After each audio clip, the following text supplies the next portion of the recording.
What's going on, everybody? We are back to talk about the Worldwide Technology Championship. Hope everyone enjoyed a little break. We were coming off the Bank of Utah Championship where Michael Brennan ended up getting his first career win. Now, he was playing on the PGA Tour Americas, which, if you did a little bit of research, you would have seen that he had 3 wins over there in the last few months. I didn't see it myself, so I didn't play any of him in DFS, but man, the dude absolutely smokes the ball, and he was so steady on Sunday that my boy Rico Hoey could not catch up to him.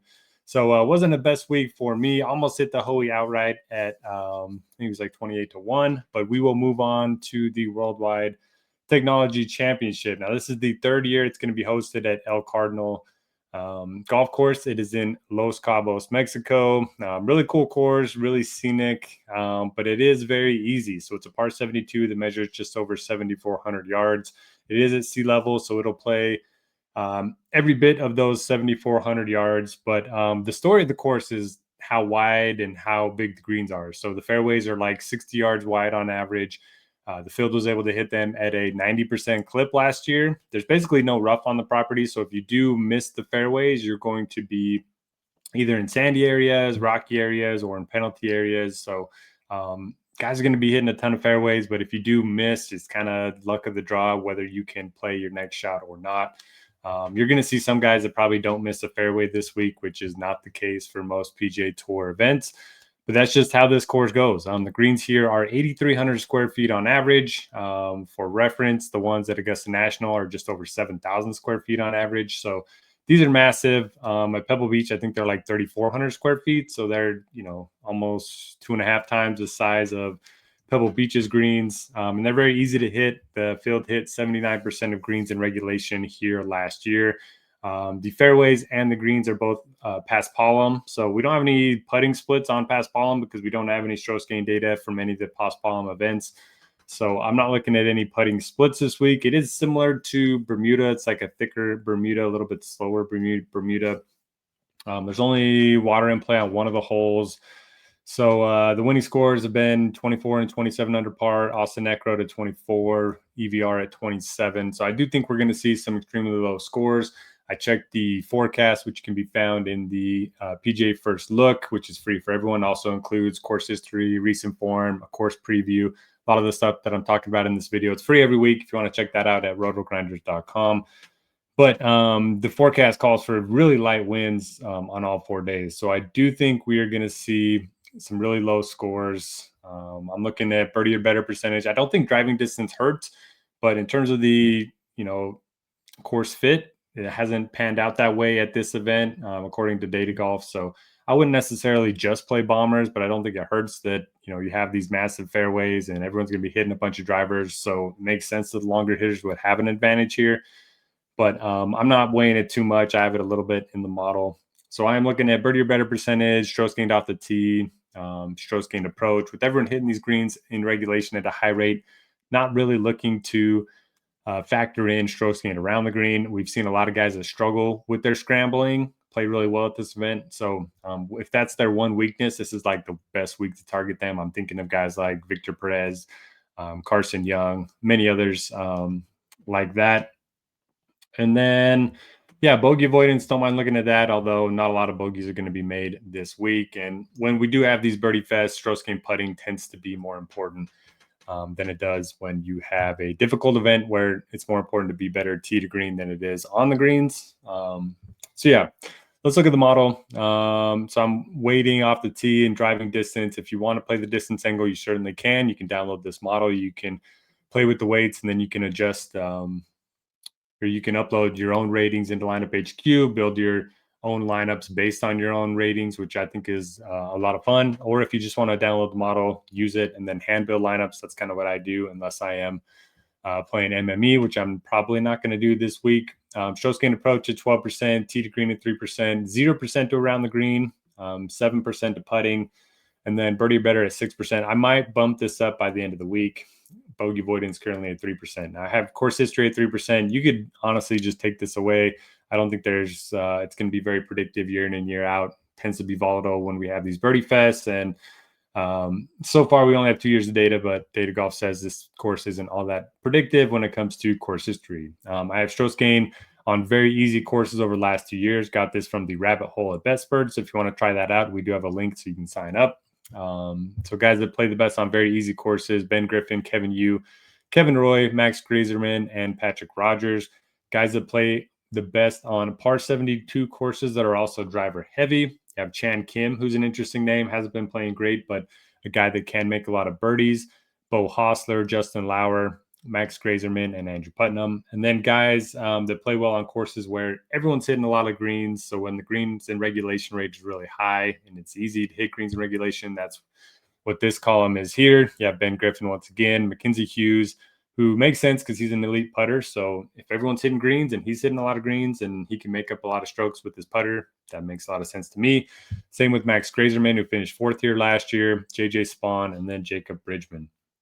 As always, we have the form and field strength. You can play with the weights, whether you want to search for more upside with this column, more safety with this column, whether you want to focus more on short term or long term, whether you want to include field strength index. So somebody like Kevin Roy would project a lot better if I put this field strength index at 0 because he hasn't played in a lot of good fields.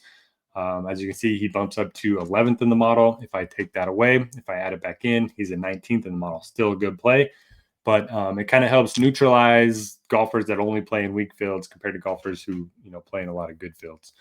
Let's get to the overall rankings, and we will talk about the field, and then we will get out of here. So at the very top, we have Ben Griffin, 10-5. I mean, this dude's added distance off the tee, as you can see here. One of the best iron players in the field, one of the best around the green, one of the best putters, a couple top 25s here. I think he deserves to be number one. In your priorities this week, if you are spending up over 10K, he's easily my favorite. JJ Spawn's a close second in the model, and then there's kind of a dip between until we get to the third place guy. But Spawn hasn't played in a while. I know he won the major championship. I know he's on the Ryder Cup team, but a guy that I don't know, his putting has gotten a lot better, but I do prefer Griffin if spending up over 10K. And the Rico Hoey, again, he switched to the long putter. Since then, he's finished 9th, 4th, and 2nd. The putting is slowly starting to get better. He's still not a good putter, but he's probably the best ball striker in the field. So I don't mind looking at him at 10K as well. Kevin Yu's been playing some great golf, 3 straight top 20s. He's a bomber. So if you like that angle, certainly don't mind that at 91. My pick to win this week is Max Grazerman. He now has 5 runner-up finishes in his career, and I think they're all in the last 18 months. Coming off of a runner-up finish where he just lost to Xander Schauffele. He nearly holed out on 18 to force a playoff, but didn't quite make it.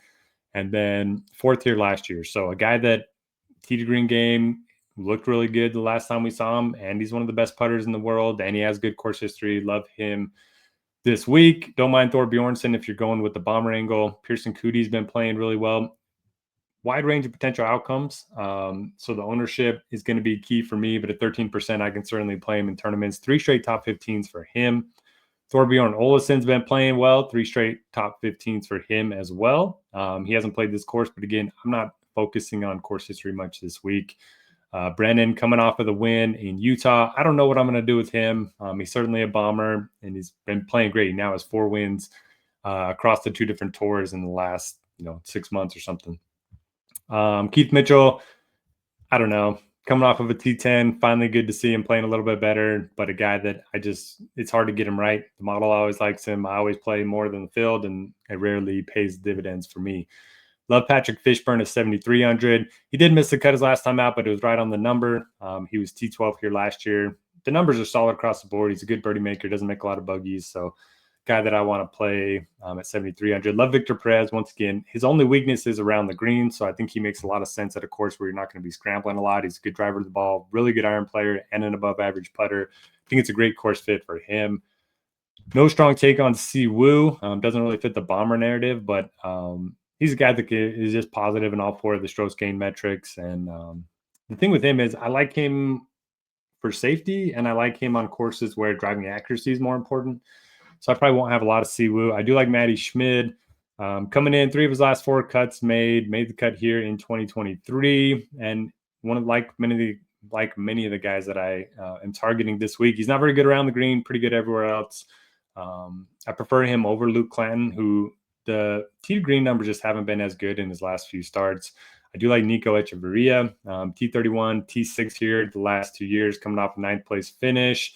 And again, another guy that not very good around the green, but everywhere else is pretty solid. So he makes some sense for me at 8,500. Vince Whaley, good putter. Matt Kuchar's been playing great. I don't know what is in his water. I don't know what's going on here, but he finished 2nd and 30th here. He's also won in Mexico before. So if you want to, I don't think a lot of people are going to play him at 8,200, especially on a course where everyone's going to be focusing on bombers. So I kind of like him as a tournament play, even though we usually like Kuchar as a cash game play. Kevin Roy, one of my favorite values on the board. Don't mind looking to Hubbard. Don't mind looking to Gim. Gary Kiggle's been playing great. He's a guy who's never really going to pop in the model because he plays all over the world and he tends to be very hit or miss. So his, average strokes gain data just isn't going to look as good, but his upside is certainly there. As you can see here, his top 5 percentile finish is at 16%, which is, one of the highest marks in the entire field. So a guy that I do like in tournaments, 3 straight top 7 finishes, plus a T6 here last year. But again, 9,300 is kind of expensive for him, and he doesn't project that well for me. But again, the upside's there. The floor, maybe not so much. See if there's anyone else. Mackenzie Hughes. Let's see how. Yeah, he's been playing some decent golf. Was T7 here again. He does like courses where everyone's hitting a lot of greens in regulation. Guys under 7K that I'm looking at. Carson Young.